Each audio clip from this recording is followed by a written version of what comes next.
Bismillahirrahmanirrahim. Assalamualaikum warahmatullahi wabarakatuh. Alhamdulillah wassalatu ala rasulillah wa ala alihi wa ashabihi wa man tabi'ahum bi ihsanin ila yaumiddin. Alhamdulillah, segala puja dan puji hanya milik Allah Subhanahu wa taala, yang mana Allah Subhanahu wa taala masih memberikan limpahan karunia nikmatnya begitu banyak kepada kita. Semoga salam dan salawat tetap tercurahkan kepada junjungan Nabi besar kita Muhammad sallallahu alaihi wa alihi wasallam, kepada keluarganya, sahabatnya, dan juga kepada seluruh umatnya yang senantiasa mengikuti sunnah-sunnah beliau. Naam, ayyul akhwat, ayyuhat talibat, yakni santriwati kelas 8B, rahimani rahimakumullah. Pada kesempatan kali ini, pada hari yang kedua KBM online di tahun ajaran baru 2020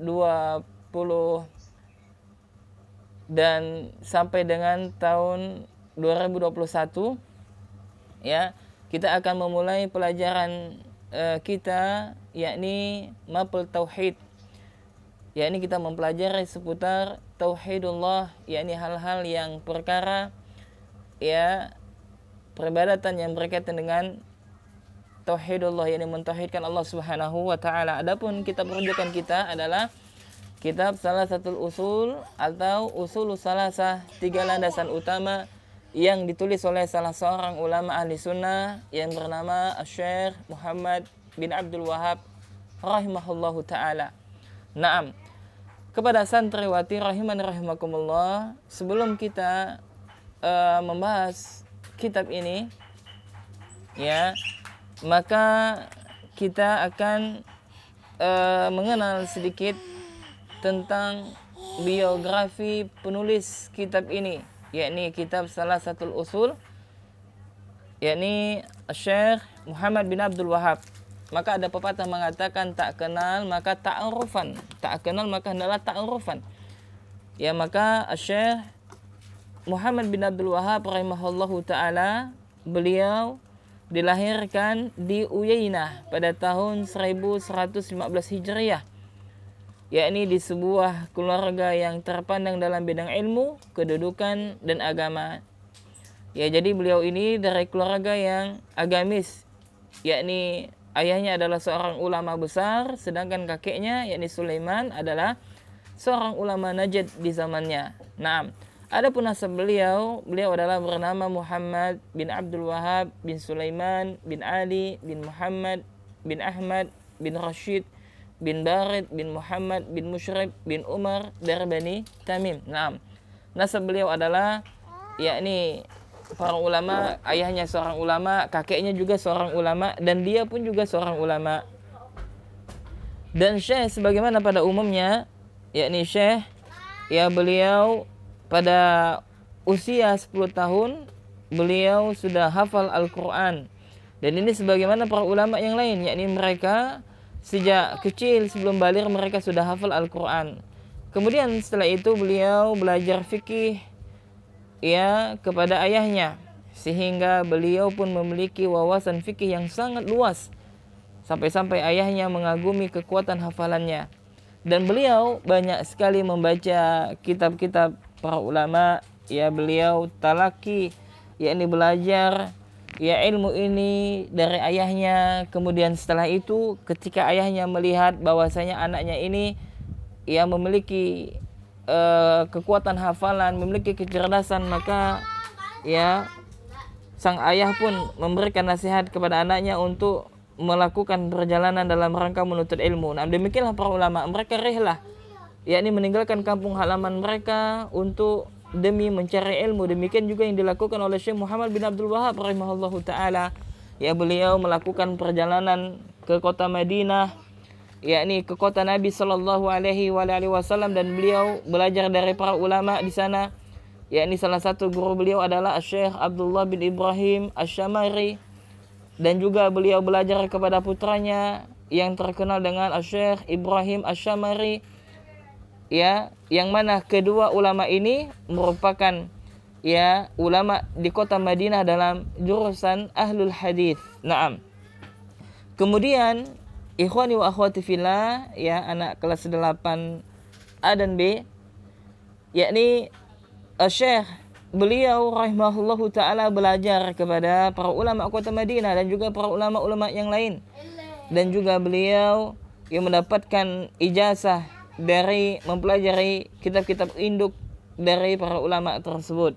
Kemudian Allah Subhanahu wa taala memberikan karunia pemahaman yang tajam dan kecerdasan yang luar biasa kepada beliau, sehingga beliau itu tekun sekali untuk membaca, mengkaji dan menulis, sehingga ya banyak sekali ilmu yang melekat di otak beliau selama beliau membaca dan mengkaji, ya sehingga beliau tidak bosan untuk menulis, dan bahkan beliau banyak menyalin tulisan-tulisan Syekhul Islam Ibnu Taimiyah dan juga Imam Ibnu Qayyim rahimahullahu taala. Naam.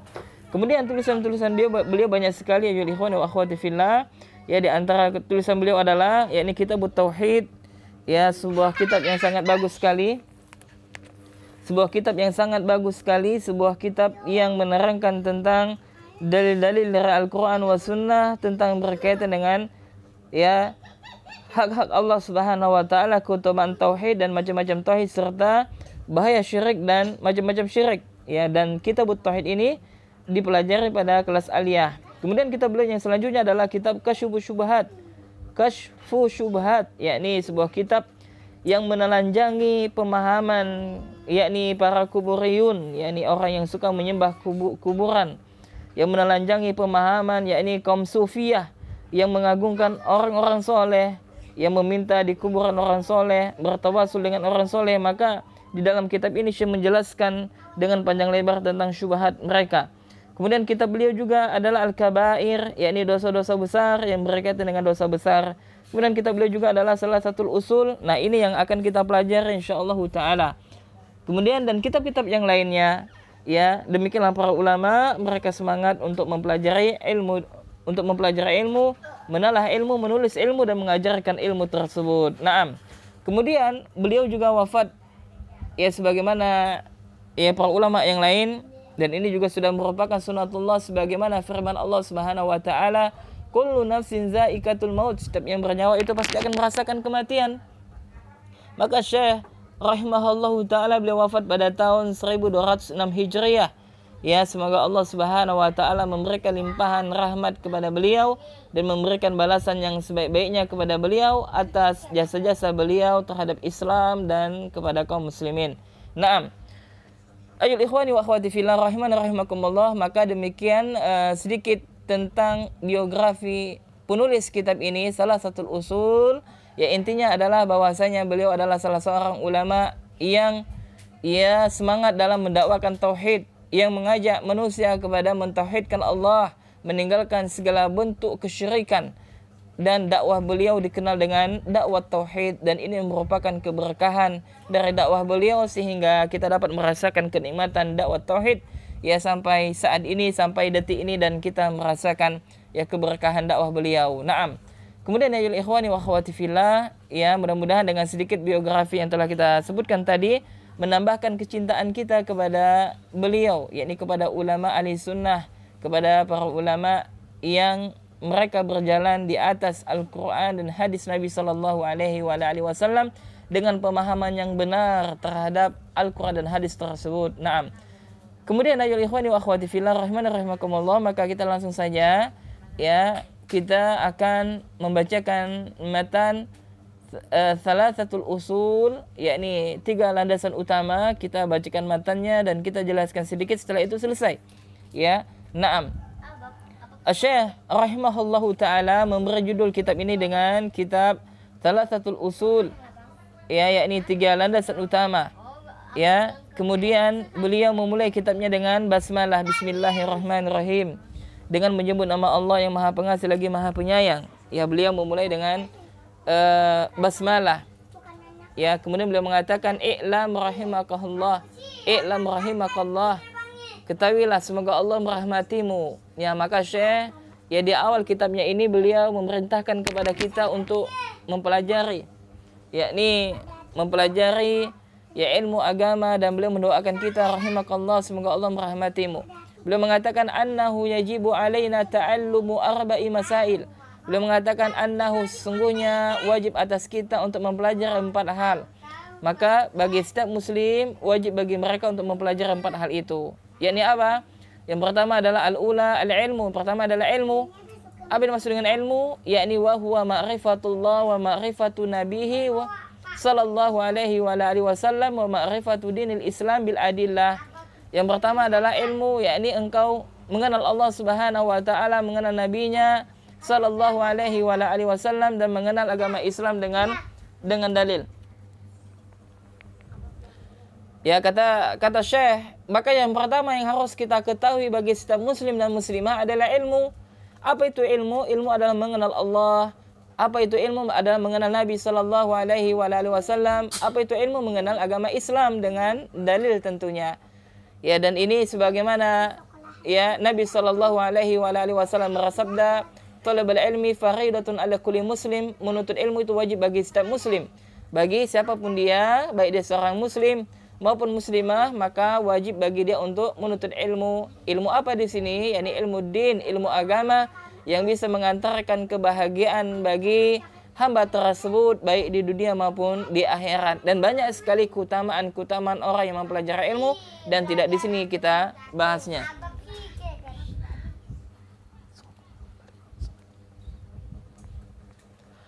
Kemudian kata Syekh, yang kedua adalah al-amalu bih, yakni beramal. Nah, setelah seseorang memiliki ilmu, maka dia beramal, mengamalkan ilmu yang telah dia pelajari. Dan inilah merupakan ya ajaran syariat Islam, yakni dia beramal dan dia berilmu, kemudian dia beramal. Jadi, amal itu harus sesuai dengan ilmu tersebut. Jadi tidaklah seseorang itu beramal kecuali sesuai dengan ilmu yang telah dia pelajari. Maka para ulama menyebutkan, yakni amalan itu, ya hendaklah seseorang itu sebelum dia beramal, hendaklah dia berilmu terlebih dahulu, mempelajari ya ilmu apakah amalan yang dilakukan ini ada tuntunan ataukah tidak, ya sehingga ketika dia beramal itu sesuai dengan ilmu yang telah dia pelajari. Yakni maksudnya adalah hendaklah beramal ya berdasarkan dengan ilmu yang benar, dengan keyakinan bahwasanya amalan yang dia lakukan itu terdapat dalil dari Al-Quran dan Sunnah, ya terdapat perintah dari agama ini. Kemudian kata Syekh, ats-tsalitsatu, yang ketiga adalah ad-da'watu ilaih, yakni berdakwah dengannya. Jadi seseorang itu ketika dia sudah berilmu, maka dia juga beramal. Nah, amal saja tidak cukup kalau seandainya dia tidak mau mendakwahkan ilmunya tersebut. Maka yang benar adalah dia berilmu, dia beramal, lalu dia mendakwahkan ilmunya. Tentunya mendakwahkan ilmu di sini sesuai dengan kemampuan kita masing-masing, dan syarat bolehnya seseorang berdakwah di jalan Allah dia harus memiliki ilmu. Jadi barang siapa yang tidak memiliki ilmu, maka tidak diperkenankan bagi dia untuk berdakwah. Naam. Kemudian kata Syekh Rabi'atu, yang keempat adalah as-sabru 'alal azafih. Yang keempat adalah bersabar ya di atas gangguan di dalamnya. Yakni yang keempat ini adalah bersabar dalam menuntut ilmu, bersabar dalam mengamalkan ilmu, dan bersabar di dalam berdakwah di jalan Allah Subhanahu wa taala. Tentu saja yul ikhwani wa akhwati fillah, dalam menuntut ilmu itu banyak sekali rintangan. Ya, ada salah satu rintangan menuntut ilmu yakni ya mungkin antum dan antuna kelak ketika sudah offline ya maka meninggalkan orang tua, meninggalkan sahabat, meninggalkan keluarga demi untuk menuntut ilmu.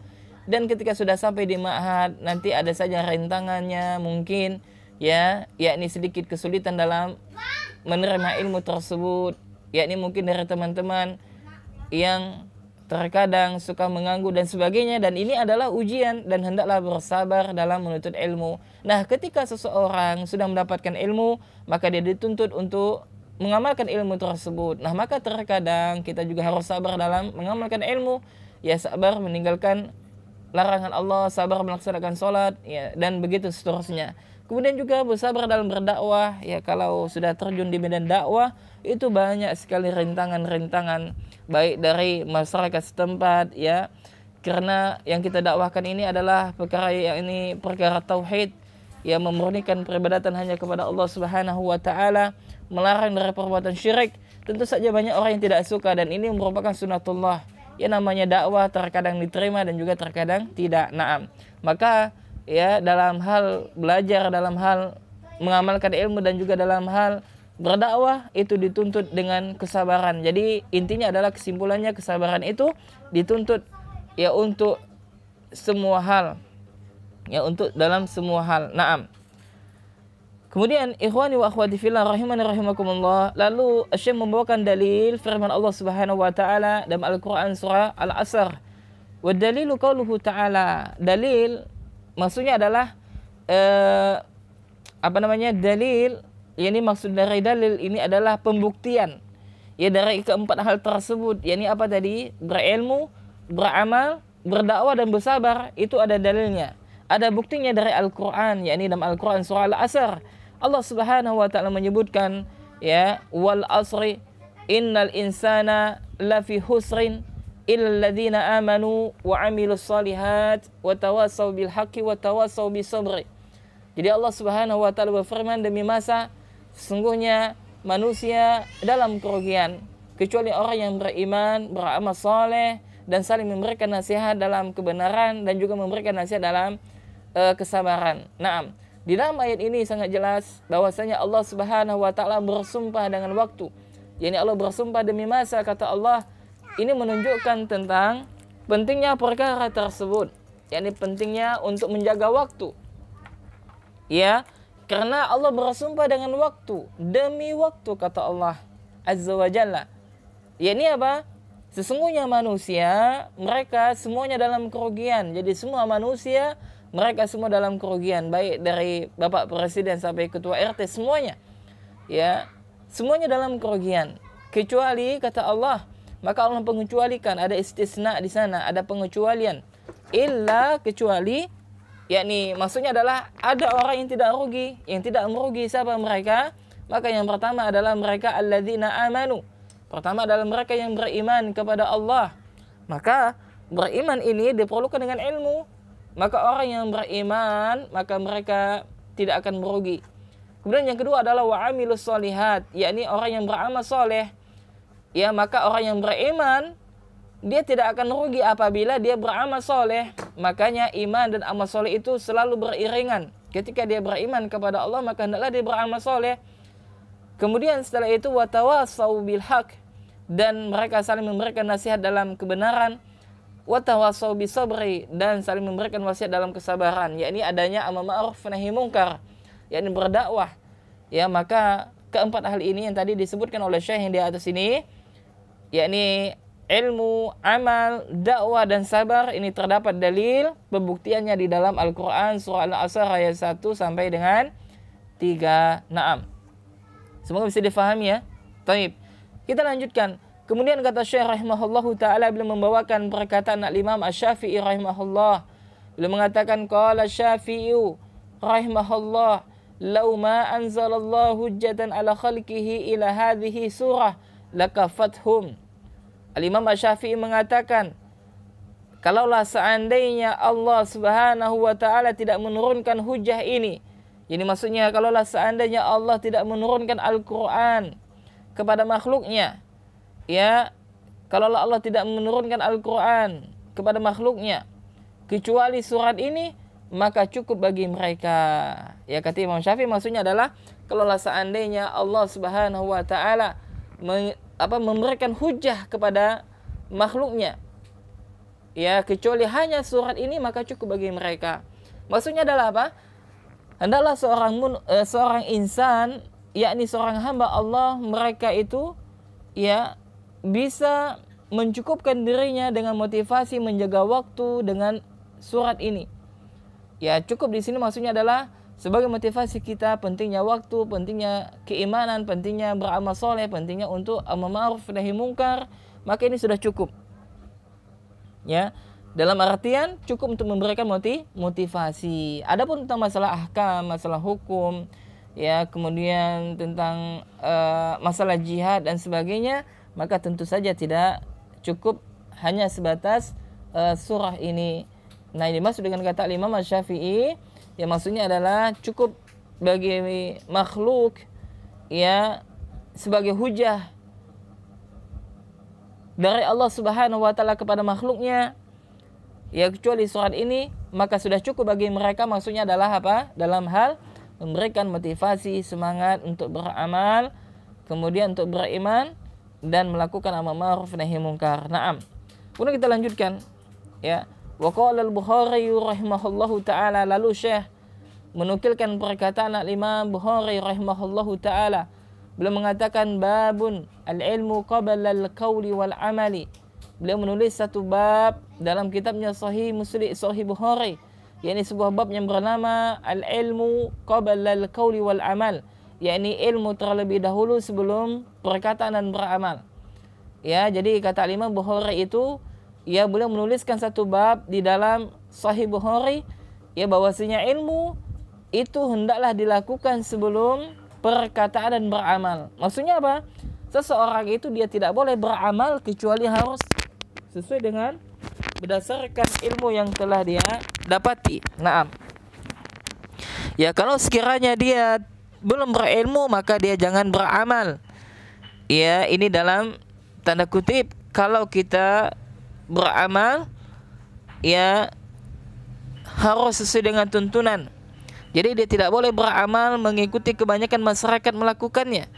Ya, lalu Syekh membawakan dalil firman Allah dalam Al-Quran surah Muhammad, ya, fa'lam annahu la ilaha illallah wastaghfir li dzambika walil mu'minina wal mu'minat. Maka ketahuilah sesungguhnya tidak ada ilah yang berhak diibadahi dengan benar kecuali Allah, dan minta ampunlah, ya, dosamu kepada Allah Subhanahu wa taala dan kepada kaum mukminin dan mukminah. Maka kata Syekh, fabada bil ilmi qabla al-qawli wal amal. Maka Syekh memulai ilmu terlebih dahulu sebelum perkataan dan pengamalan. Naam. Ayul ikhwani wa akhwati fillah, rahimana rahimakumullah, kesimpulannya adalah yang pertama, bahwasanya wajib bagi setiap muslim dan muslimah untuk mempelajari ilmu. Kemudian yang kedua adalah bahwasanya wajib bagi setiap muslim dan muslimah untuk mengetahui 4 hal. Ya, yakni yang pertama adalah ilmu, kemudian mengamalkan ilmu tersebut, kemudian ketiga adalah berdakwah, dan keempat adalah bersabar. Kemudian kesimpulan yang ketiga adalah bahwasanya seseorang tidak boleh dia beramal tanpa ilmu, maka hendaklah dia beramal, ya, setelah dia mendapatkan ilmu tersebut. Naam, demikian, semoga bermanfaat, dan insyaallah pada pertemuan selanjutnya kita akan mengulang pembahasan ini, dan setelah itu nanti akan kita lanjutkan pada pembahasan selanjutnya. Kita cukupkan. Subhanakallahumma wa bihamdika asyhadu an la ilaha illa anta astaghfiruka wa atubu ilaik. Assalamualaikum warahmatullahi wabarakatuh.